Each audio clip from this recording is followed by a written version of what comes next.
Hello, everyone, and welcome back to English Podcast Every Day. Woohoo! So glad you're here with us today. Sarah, it's great to be back in the studio with you. Always, Alex. And to all our amazing listeners and viewers, if you haven't already, please hit that subscribe button. Yes, it really helps us bring you more fantastic English lessons. Absolutely. And today, Alex, we're tackling a topic that I think is going to be a game changer for so many people. Indeed, Sarah, we're diving deep into how to stop translating and speak instantly. It's what everyone wants to know. All right, so today we're diving into something really exciting and super practical for your English journey. Stop translating and speak instantly. Yes, this is such a common challenge for English learners, isn't it? That moment when you're trying to form a sentence and your brain is just translating word for word from your native language. Absolutely, Sarah. It's like having a middleman in your head, right? You think in your first language, translate it into English, and then speak it. It slows you down, and often the grammar or phrasing sounds unnatural. Exactly, and it can be so frustrating. You know the words, you know the grammar rules, but the words just don't flow out smoothly.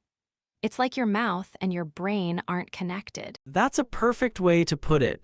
Today, we're going to explore techniques to bypass that internal translator and help you speak more spontaneously and naturally. We're aiming for what we call thinking in English. Ooh, thinking in English. I love that phrase. It's the ultimate goal, isn't it? To just be English like a native speaker. We're talking about achieving fluency, not just accuracy. Exactly, and a key concept here is internal monologue. This refers to that little voice in your head, your inner thoughts. If you can shift your internal monologue to English, you're halfway there. Oh, that's brilliant. So instead of thinking, how do I say I'm hungry in English? You just think I'm hungry. It's like cutting out the middleman we just talked about. It's about direct association. Precisely, direct association means connecting words and concepts directly to their English equivalents without going through your native language. For instance, when you see a dog, you think dog, not parrot, then dog. That's a fantastic example. And another phrase we'll touch on is language immersion at home. This isn't about moving to an English-speaking country. It's about creating that environment wherever you are. Right, it's about surrounding yourself with English inputs, movies, music, podcasts like ours, even labeling objects around your house. It's about soaking it all in, which helps reinforce that direct association. So, to recap, we're aiming to stop that internal translation, develop an internal monologue in English, foster direct association with words and concepts, and create language immersion at home. Sounds like a plan, Alex. It absolutely does, and we've got some practical strategies coming up to help you achieve all of this. Get ready to transform your English speaking. All right, everyone, now let's hear a real conversation. Listen closely for those key phrases we just learned. Internal monologue, direct association, and language immersion at home. Here's a chat between Michael and Nicole about their daily routines and perhaps some English practice. Hey Nicole, how was your weekend? Oh, hey, Michael. It was good, thanks. Pretty relaxing, actually. I tried to do some reading for my English class. English class. Still working on that, huh? Do you feel like you're making progress? Yeah, I think so. But sometimes it's still hard. I try to think in English, but my brain still wants to translate everything first. I know what you mean. That internal monologue, right? It's tough to switch it over. I used to have that problem a lot. Exactly. It feels like there's a translator in my head, always slowing me down. How did you? How did you get past it? Well, for me, it was a lot of language immersion at home. I started changing everything I could to English. My phone, my computer, even the labels on things around my apartment. Oh, that's a good idea. Like if I see a chair, I just think chair immediately, not translate it from my language first. Precisely. That's what they call direct association. You're building a direct link between the object and the English word, bypassing your native language entirely. Direct association. I like that.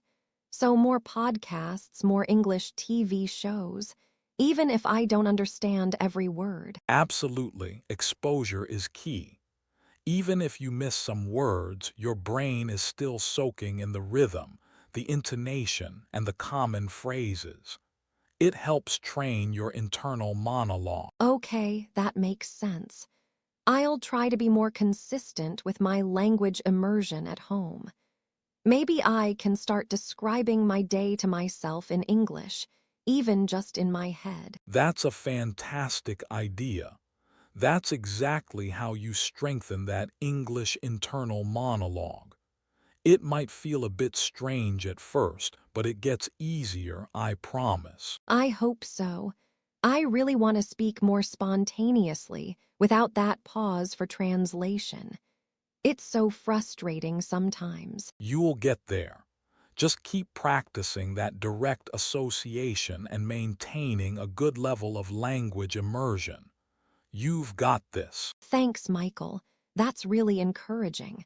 I'm going to start today. All right, everyone, welcome back. That was a great conversation between Michael and Nicole.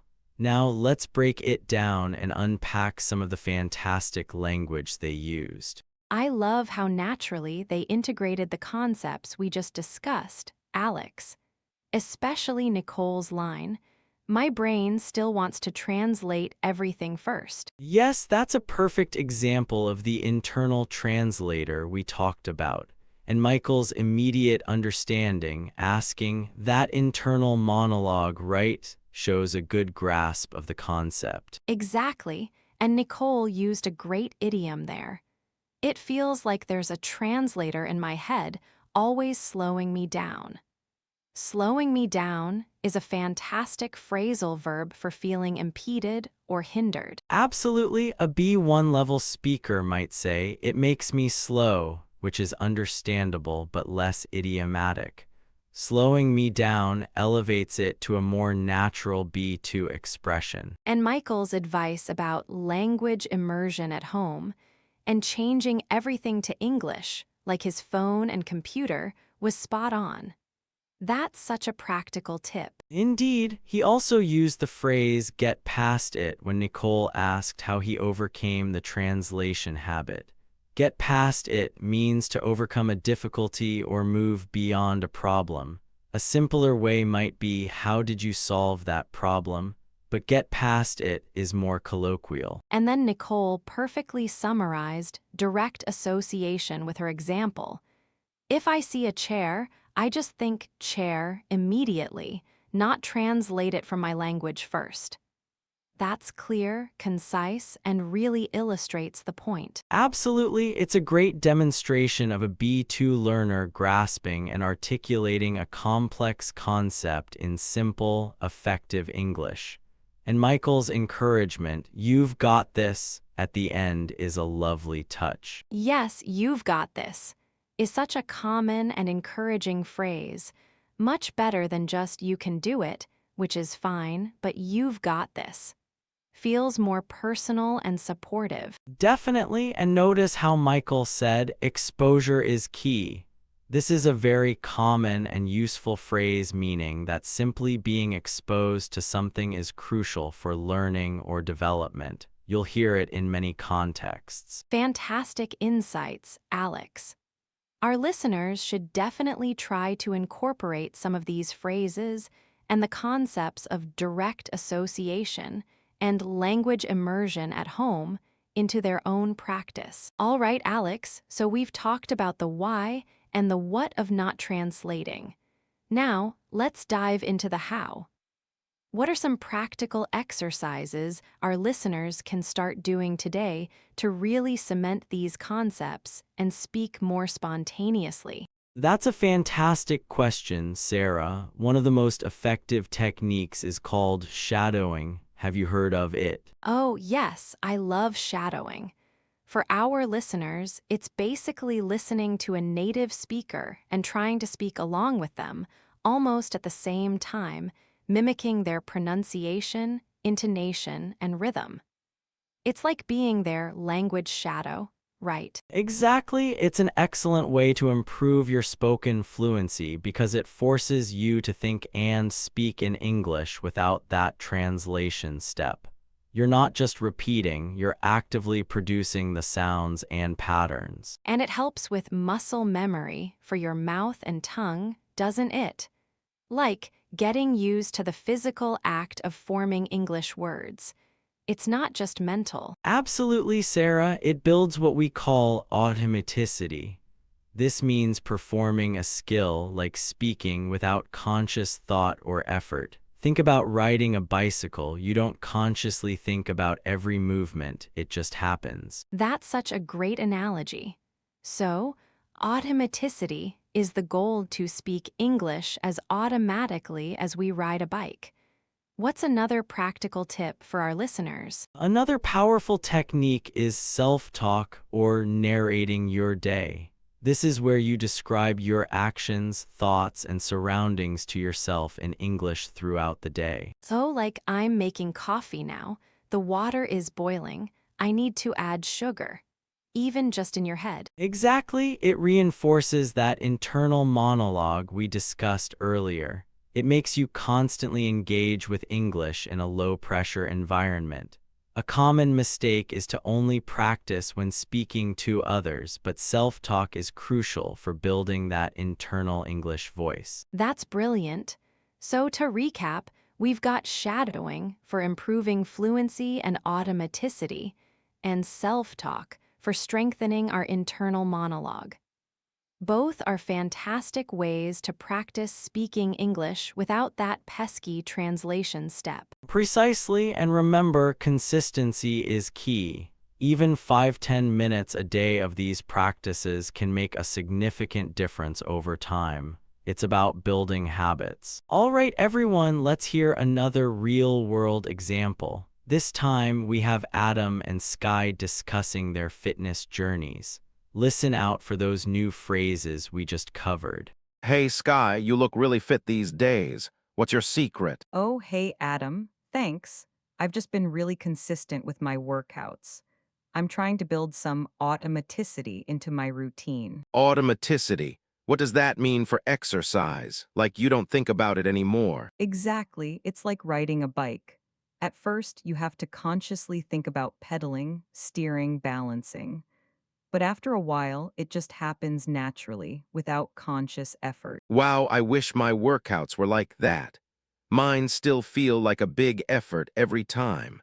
I'm always translating my desire to sit on the couch into doing push-ups. Haha, I know that feeling. But it's all about building muscle memory and mental habits. I started with self-talk to motivate myself. Self-talk, like telling yourself to get up and go. Exactly, or narrating my workout in my head. Okay, now I'm doing squats. My form is good. 5 more reps. It sounds silly, but it keeps me engaged and focused. That's actually a really interesting idea. I usually just put on music and try to zone out. Maybe I should try to be more present, you know. Definitely. And I also shadow fitness influencers. I watch their workout videos and try to mimic their movements and pacing exactly. It helps with my automaticity and keeps me from overthinking. Shadowing, so you're doing the exact same exercise at the exact same time, trying to match their rhythm. Pretty much, it's not just about the physical movement, but also about getting into the flow of the workout. It's like my body is speaking the same language as theirs. That's a really cool way to look at it. I always thought about exercise as just pushing myself, but you're making it sound more integrated. It is, and the more you practice, the more that muscle memory kicks in, and the less you have to consciously think about each movement. That's automaticity in action. I'm definitely going to try the self-talk thing. And maybe I'll find a fitness influencer to shadow. Any recommendations? Absolutely, I can send you some links. Just remember, consistency is key, and don't be afraid to talk to yourself. Thanks, Sky. This has been really helpful. I'm feeling more motivated already. Great conversation. Now let's break it down and compare B1 and B2 level language. That was a fantastic second conversation, Sarah, really reinforcing the concepts of automaticity, self-talk, and shadowing. Absolutely. And Adam's line, mine still feel like a big effort every time. I'm always translating my desire to sit on the couch into doing push-ups, was just gold. It really was. It perfectly illustrates the internal translator in a different context. A B1 learner might say, "It is hard for me to do exercise," which is correct but lacks the vivid imagery and humor. And Sky's analogies were fantastic for explaining automaticity. Comparing it to riding a bike, saying, "It just happens naturally, without conscious effort," is a very clear and natural B2 explanation. Indeed, a B1 speaker might struggle to articulate that concept, perhaps saying, "You don't think about it anymore," which is simpler but less descriptive. Sky's use of "without conscious effort" elevates her explanation. And Adam's phrase, "I usually just put on music and try to zone out," is a great example of a B2 idiomatic expression. To zone out means to stop paying attention or to relax and not think about anything. Exactly, a B1 speaker might say, "I listen to music and don't think," which conveys the meaning but lacks the naturalness of zone out. It's these small idiomatic phrases that make speech sound so much more fluent. And Sky's explanation of shadowing as getting into the flow of the workout is another excellent B2 phrase.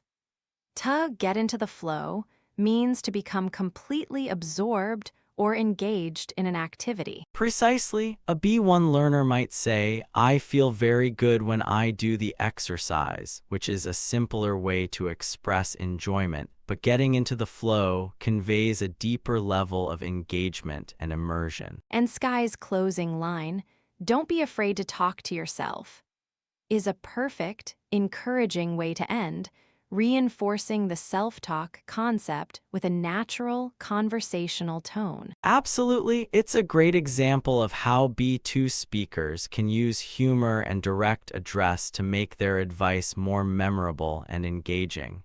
These are the nuances that elevate your English from functional to truly fluent. All right, everyone, let's do a quick recap of everything we covered in today's episode. Yes, we talked all about how to stop translating and speak instantly by bypassing that internal translator. Exactly, we introduced concepts like internal monologue, direct association, and language immersion at home to help you start thinking in English. And we heard Michael and Nicole in our first conversation, where Nicole was struggling with her internal translator. And Michael gave great advice about language immersion at home and direct association. Then we dove into practical strategies like shadowing to build automaticity and self-talk, or narrating your day to strengthen your internal monologue. Our second conversation with Adam and Sky perfectly illustrated these techniques, especially with Sky's analogies for automaticity and her use of self-talk and shadowing in her fitness journey. We also broke down some great B2 phrases and idioms like "slowing me down," "get past it," "exposure is key," "you've got this," "zone out," and "get into the flow." So remember, practice these techniques consistently, and you'll be speaking English more spontaneously and naturally in no time. You've got this. Well, that brings us to the end of today's episode. Thank you so much for tuning in and joining us on English Podcast every day. We hope you found these techniques and insights helpful for your English learning journey. If you enjoyed this episode, please don't forget to like, subscribe, and leave us a comment with your thoughts or any topics you'd like us to cover. Keep practicing, keep immersing yourself in English, and remember, you've got this. Absolutely. Until next time, happy learning.